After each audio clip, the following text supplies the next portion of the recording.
I don't really want anything else on my ears at the moment. What am I doing? Oh, you could get your tongue done again. Really? Again? Alright, cool. I sit down on his little table thing, whatever you want to more, like whatever term it is, but I sat down on the table and got my tongue out, the same process again, marked it up, clamped it up, ready, breathe in, breathe out. In that time it was done. I was a little bit weak, and as a result, I knew that it had been done, but I wasn't really sure whether it had or not. So I conferred with the piercer, like, is it done yet? Are we done? He's like, yeah, it's done. I can't really remember much after that moment. I did pass out. Now, remember, I had been drinking, so I'm not trying to scare anyone. I'm not trying to paint this really cruel picture, because once it's out on the internet, I don't know who's seeing this, but do not go and get anything pierced or tattooed if you've been drinking the night before, because it thins your blood. So you're very prone to bleed more so than you would normally. So that whole clotting action that your body does, if you start to bleed, if you get cut, or then you'll start to bleed, but then the blood will start to clot naturally. If you've had alcohol in your system, the blood isn't going to do that as fast. It hasn't got that memory. Maybe I'm wrong again, but I know it's something along those lines. Anyway, I woke up and there was just blood gushing out of my mouth. And they were quite worried, because they were just like, what's going on? Like, is she anemic? Has she got diabetes? I don't know. What's wrong with her? Like, let us know. Is she on blood thinning tablets? But it was simply because I drank the night before. Anyway, woke up kind of dizzy, kind of dazed, didn't really understand what happened, didn't really know what happened, knew what happened, realised where I was, and then that was it. I was allowed to go. Naturally, he's a first aider, but he's not a doctor, so he's going to let me go if I want to go. And I've signed my life away kind of thing as well, because before you get it, obviously you have to clarify that you're over 18, and yeah, in the UK you have to clarify that, and after that you're free to go, you're free to do whatever you need to do. But afterwards, I know what to expect, what the pain's going to feel like, and what I can and can't do, what I can and can't eat, and what just to do in general, like in terms of upkeep, healing, etc, etc. I went to the pub with my friend who just got her tongue pierced as well, and I got a chicken burger and chips. She got something similar to myself, and we sat down, the food came, I began eating mine, she tried to eat hers. Now, I warned her that she would not be able to eat solid food on the first day that she gets this piercing, just because of how excruciatingly painful it can become. With your tongue being so large, it's bound to be painful. It's bound to be painful. It's bound to be painful.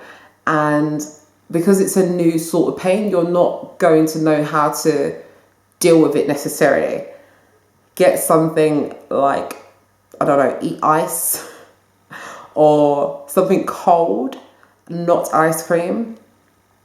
Maybe a cold beverage of some sort, or soup, but nothing too chunky that requires you to use a lot of your motor skills in your mouth. She doesn't do that. She gets the chicken burger. She's very upset. She leaves basically the whole thing, and she is so stressed. Now, the reason why I say don't have ice cream is because it's dairy. Now, dairy has natural bacteria in there anyway. So if you're introducing bacteria into your mouth, you could actually prolong the amount of time it takes for your tongue to actually heal. And you don't want that. So it's best to avoid dairy products at that point in time. Naturally, eat them again afterwards if you wish to. The final part is me taking out my piercings.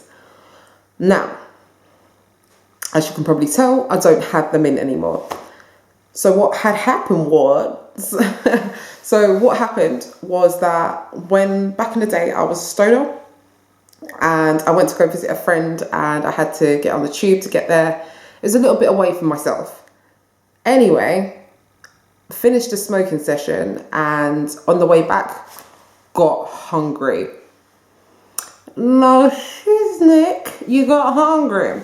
So girl, I had to know, why am I trying to do some next fake act? So naturally I got hungry, and I thought, let me get myself a foot long baby, probably an Italian BMT if it was that deep. My usual order used to be a foot long on honey oat with double cheese. At the time I didn't know about pepper cheese, now I do. So it was double cheese and Italian BMT, which was followed by all salad apart from cucumber, green peppers, and sweet corn. If you have a problem with my choices or why I don't want sweet corn, that's another video. My Subway orders are another video, okay? Guys, stop pressing me. I know there's questions. But I'll answer them all in a different one. After I got the Subway, I went downstairs onto the platform and I sat down, and I was just like, right, I'm in my highness. I'm loving life. This is great. I'm going home. I've got my foot long. Life is going so well for me right now. What could possibly go wrong? As I'm devouring this mighty beast, the one at the front and the one underneath went. So then I've swallowed it. Being high, I've just swallowed it. I ain't even caring about no metal that's in my mouth. I'm just like, yo, I need to eat. I then got mad with myself, like, oh, you know what? These are just getting in the way. Like, you'd think that I've never eaten with these before. I just went, no, I'm not having it. So I took them all out. The end. I got high, ate a Subway, swallowed some, and thought, no more. That truly is the story. There's no other story that I can tell you. That is exactly what happened. Now, in terms of having them, they were cool. Obviously, it was a great little thing to show off, to be like, haha, my tongue is like a dice. Now, I don't know if you can see. It's like my hair. Okay. So you can still see the pattern, or like the imprint that is left on my tongue. I know my tongue is not what you really wanted to see, but you're gonna see it anyway. In terms of my nose, maybe 3 months ago now, I was chilling with some friends, was all having a nice time, what have you, and they had a spare bar just lying around, and I was like, right, you know what, let's see if I can re-pierce my septum piercing. So I got it, put it through my nose.